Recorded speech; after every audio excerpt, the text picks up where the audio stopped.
A lot of people just thought we were crazy. They didn't understand how we could leave what we'd worked so hard for. You're either ranchers or you're not. The hardest part about living like this is there's no days off. You know, sometimes you're tired and you want to sleep in, and it's not really an option when you're raising animals. We jumped into ranching without really knowing what we were doing. Most people thought we were crazy. My name's Mary Heffernan. I am a rancher at 5 Mary's Farms with my husband Brian and our 4 daughters, who are all named Mary. It's very confusing.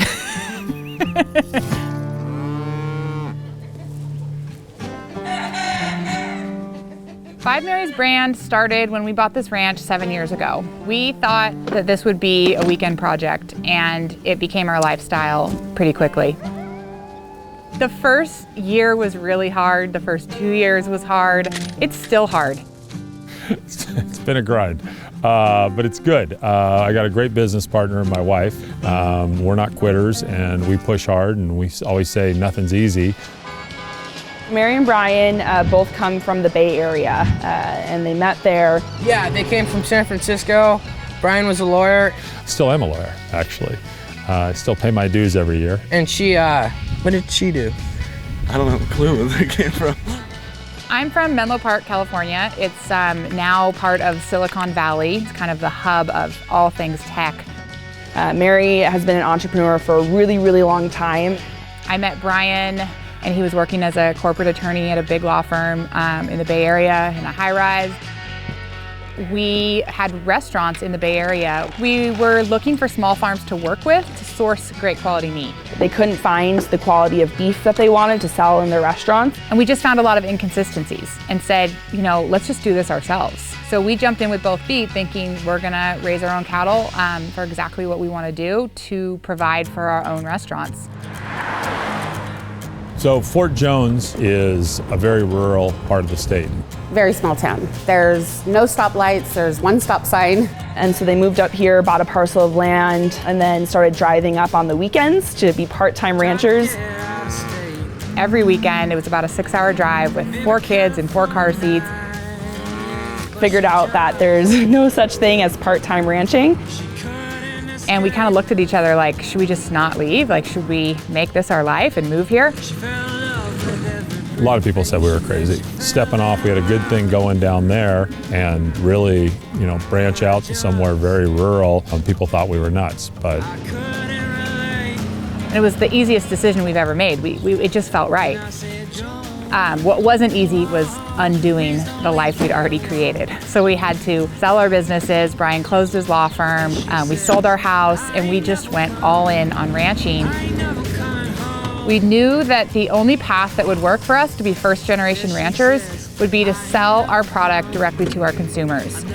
Yeah, Mary has her hands in everything. There is nothing that she doesn't touch. She's very busy, and then there's the kids. The 4 girls are actually named Mary. It's very different. At least 4 or 5 times a day, people ask, what is 5 Marys, and is there really 5 Marys? I'm like, yes, there is. We have grandmothers and aunts on both sides of the family who are strong Mary names, and we wanted to carry on that tradition. Mary Frances, Mary Marjorie, Mary Jane, and Mary Teresa. That was an easy sell. I got Mary, and I got 4 daughters, all named Mary. I came up with it. It makes people remember us, though. You know, the crazy people that named all 4 of their kids Mary, or I'll get a lot of comments like, who do you think you are, George Foreman?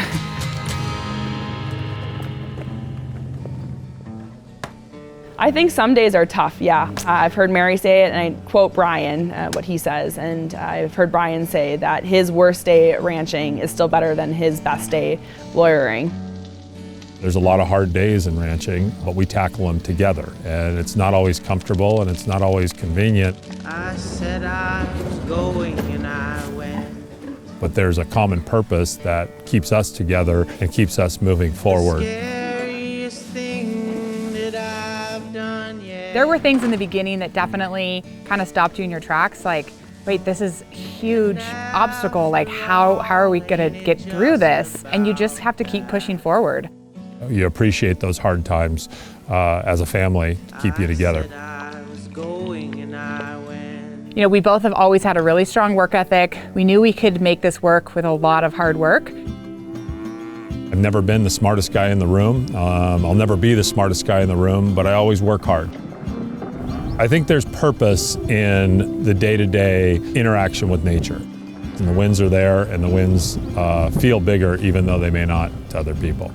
Using technology as a farmer or rancher seems like a foreign concept. You know, you're kind of getting back to the land and getting back to your roots, and then all of a sudden your business is built on using your phone. I would use Instagram just as a way to share the day-to-day life with friends and family back home.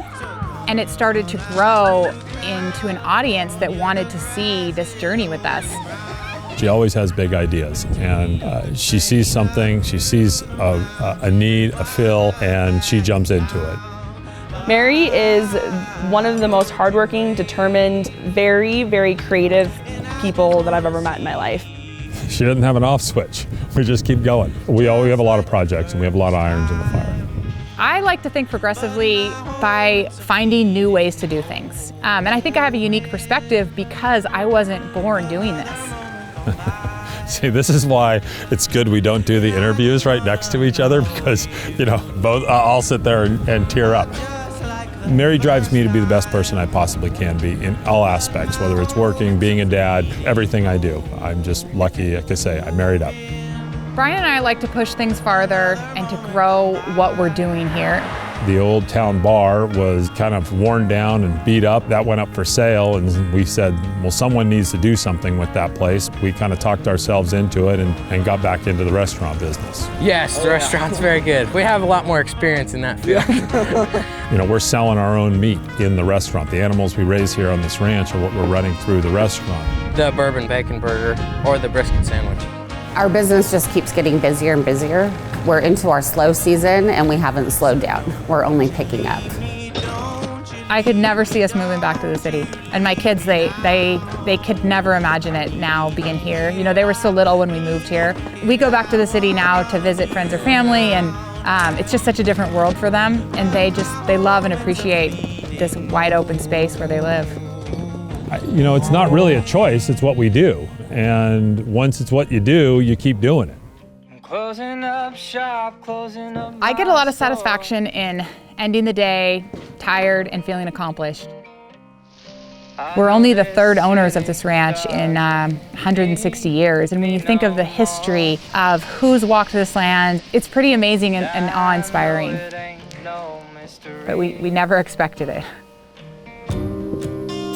You know, I hope when I'm 85 years old that Mary and I are out here checking cows just like we are now, and making sure that we can do our best to feed America. In this day and age, living off the land is pretty unique. Not many people in America are doing it anymore. You're using the land to provide for your family and even maybe provide for others. My favorite part of doing what I do is I get to work real closely with my wife and kids.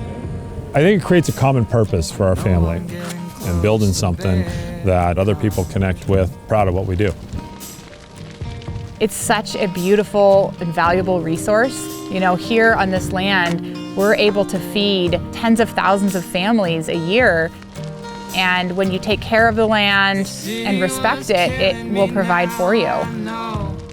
And I think that's a pretty special thing. We don't do anything unless we're proud of it, and we don't do anything halfway, and the quality in every single cut to every single customer matters tremendously.